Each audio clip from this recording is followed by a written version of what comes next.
a few days ago. We're fine now. And then everything's okay now? The bus is not okay. It's okay, maybe okay. We get a better bus now, so we do. Okay. A terrorist behind the bus, or? I don't know, man. Never thought about that. Too much whiskey in the bus? Could be a drug. Yeah, too much whiskey, too much terrorist. I don't know. No, it was something caught on fire, and the engine, and we were stuck inside the highway, and we had to sleep at like a rest area at the border. Okay. And caught on the floor. We were really drunk. Yeah, it wasn't good. Very strange experience. Yeah, we got a nice big bus now out of it, and so they felt guilty. Yeah, they gave us a really nice big one. So okay. We're all right. So you have a day off. It's harder than a day that you play. No, day off. Yesterday was a day off. I think I was out sleeping and watching TV. Yeah, days off we don't do much. We may go get some food and go sleep. Okay. Yeah, and recover. Okay. Yeah, we had one day yesterday. Yesterday was a day off. Okay.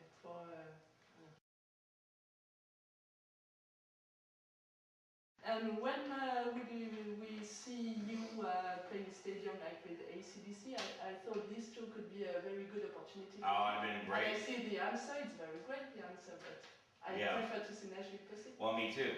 And I was like, I saw, what costs money to play for AC/DC, and I don't know, we weren't in the running, and plus, the problem is that, AC/DC is not going to have a band with the word pussy in the name, because means they can't put their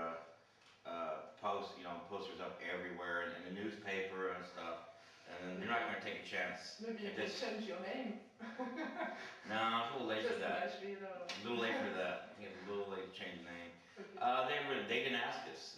We didn't turn them down, believe me. So I think it was too late. I think it was their last tour. So that's it.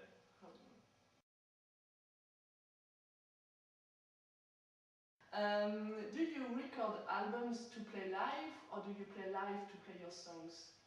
Well, first we originally recorded stuff to play live. We liked the tour, but now I wish we could have a really good record so we didn't have to tour so much. It would be really big, so we could just sit back and and drink wine and count our money, and be great.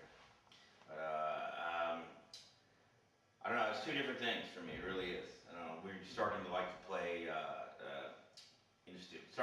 Starting to like to do studio stuff more, but we don't get a chance, and we're on the road all the time to make money, and it's complicated. Let's just say both are nice, but I like to play less shows and make more. Let's speak about From Hand to Texas. What are the feedback? Been great. Great from everywhere, or do you feel something different? No, it's like everybody's. Everyone's been great so far. Why? What have you heard? Something bad? Everything. No. Only good things. Yeah, me too. Yeah. We work real hard so there won't be any bad things to say. That's for sure. If someone says something bad, they're just wrong. They'll be wrong. Yeah, for sure. They're wrong. Okay. So you play with Super Suckers, who are, I think, friends of you too. Yeah. And you never played with them before? Not in Europe. We played with them, actually, in the United States. It was one gig. It was Danko Jones, Nashville Pussy, and Super Suckers. Oh my God. Who else though? No, there was another one? Honky. And Honky, yeah. Honky, yeah.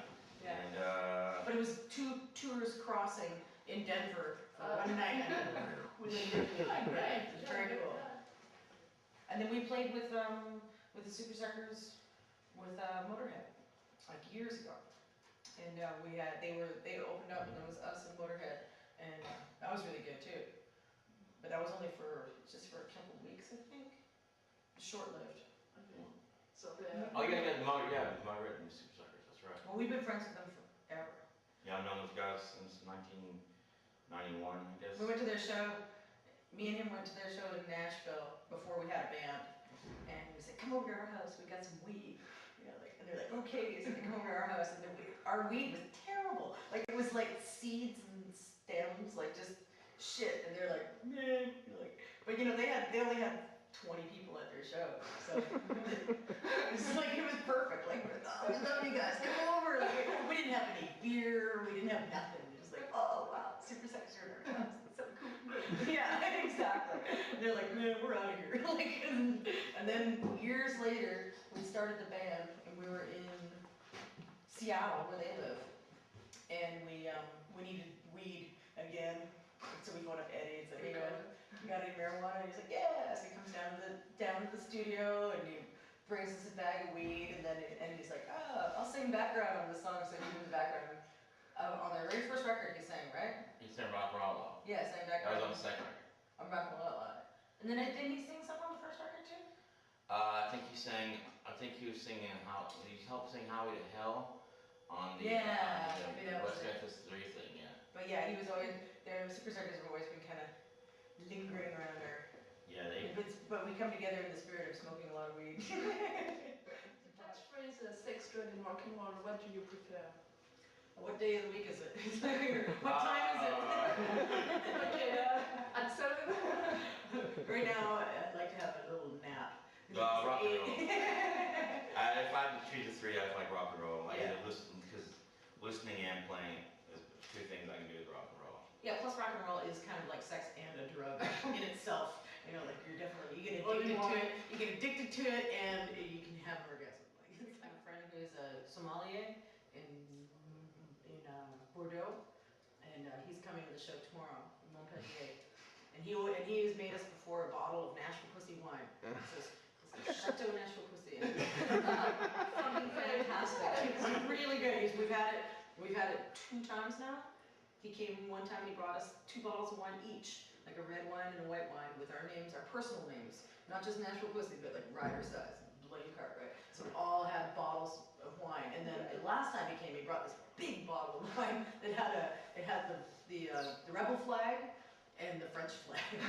It was fucking fantastic. And we had a dinner party, and it was gone before dinner was even served. Like, it was so good. So we hope he's coming tomorrow. And we put out a limited edition of beautiful, a good red wine, a good Burgundy for all the French. For Bordeaux. And to finish, we go with my husband to USA for vacation in May, and we go to West. Do you have a good address for a bar in SF? San Francisco? Yeah. Yeah, bottom of the hill. Oh, yeah, Bob. Can you write it? No, man, you just, It's still there's a hill. Ah, okay. They have the crazy street. Yeah. Yeah. It's really close to there. Okay. There's 2 famous streets there. There's the one that goes like this, and then there's the one that you see in all the 70s movies. Yeah. Okay, it's right close to that one. Okay. You get to the bottom of the hill. There's a club called the Bottom of the Hill.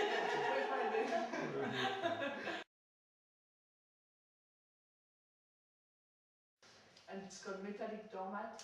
Metallic Doormat. It's very strange. It was, a drunk night. Hey, like when we came up with Nashville Pussy, like, and they're really good ideas.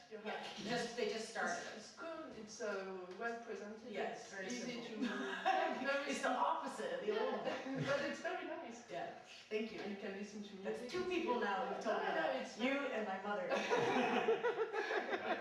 Yeah, it's really nice website.